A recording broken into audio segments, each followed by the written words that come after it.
আৰু কিছু ক্ষণ জুবিন গাৰ্গৰ অবৰ্তমানত মুক্তি পাব হাৰ্টথ্ৰবৰ ড্ৰিম প্ৰজেক্ট ৰৈ ৰৈ বিনালে। ৰৈ ৰৈ বিনালে ৰৈ ৰৈ বিনালে। আজিৰ দিনটোত যদি হাৰ্টথ্ৰব থাকিলহেঁতেন কেনে হ'লহেঁতেন অসমৰ পৰিৱেশ।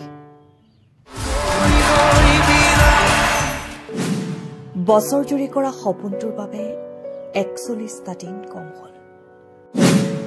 ইতিহাসত অসমীয়া চিনেমাক তুলি ধৰাৰ জুবিন গাৰ্গৰ আন এক সপোন বাস্তৱায়িত হ'ল।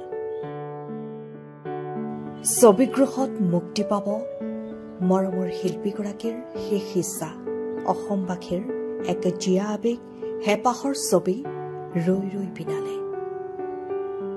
চিনেমাখন আৰম্ভ কৰাৰে পৰা হাৰ্টথ্ৰবগৰাকীৰ মুখত শুনা গৈছিল, সকলোৱে চাব, মোৰ এখন ডাঙৰ ছবি আহি আছে, ৰৈ ৰৈ বিনালে। মই এখন ডাঙৰ চিনেমা কৰি আছো ফেব্ৰুৱাৰীত, ৰৈ ৰৈ বিনালে। চিনেমা চাব লাগিব।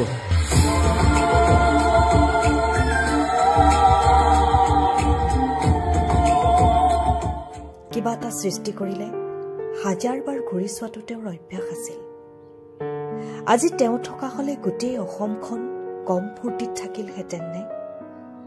আমিও বাতৰি কৰিলো হয়, জনপ্ৰিয় আমাৰ মৰমৰ হাৰ্টথ্ৰব আজি প্ৰমোচনৰ বাবে উপস্থিত থাকিব অমুকত তমুকত।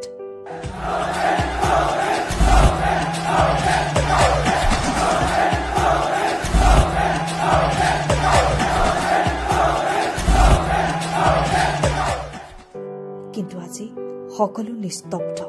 তেওঁৰ অবৰ্তমানত ছবিগৃহত মুক্তি পাব তেওঁৰ সপোনৰ ছবি ৰৈ ৰৈ বিনালে। নেদেখাৰ ভাওজুৰি কৰা অভিনয়ে নেদেখাকৈ গুচি গল। অভিনয় কৰিলে চকু থাকিও অন্ধ হোৱাৰ।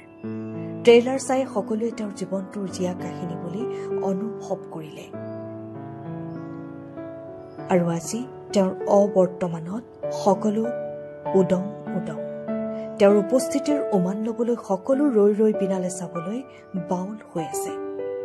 ইতিমধ্যে ভাবিব নোৱাৰা এক অভিলেখ সৃষ্টি কৰিছে মৰমৰ প্ৰাণৰো প্ৰাণৰ শিল্পীগৰাকীৰ চিনেমা চাবলৈ।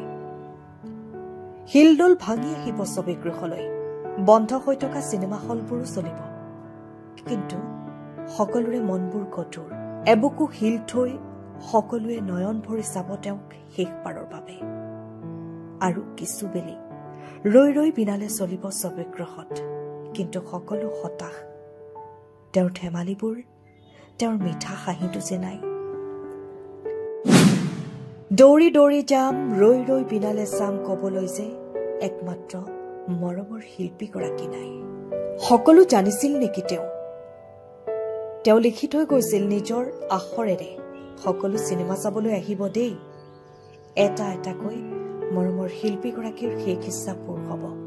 শোকস্তব্ধ অসমীয়া গধুৰে বোজা কঢ়িয়াই লৈ ফুৰিছে সকলোৱে। তেওঁ হয়তো নিজেই নাজানিছিল যে তেওঁ অসমীৰ বাবে কি আছিল।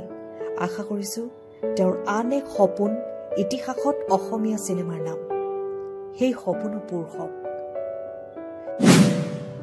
জুবিন বিহীন ৪১টা দিন। বছৰ বছৰ ধৰি সৃষ্টিত লাগি থকা মানুহজনৰ বাবে ৪১টা দিন কম হ'ল।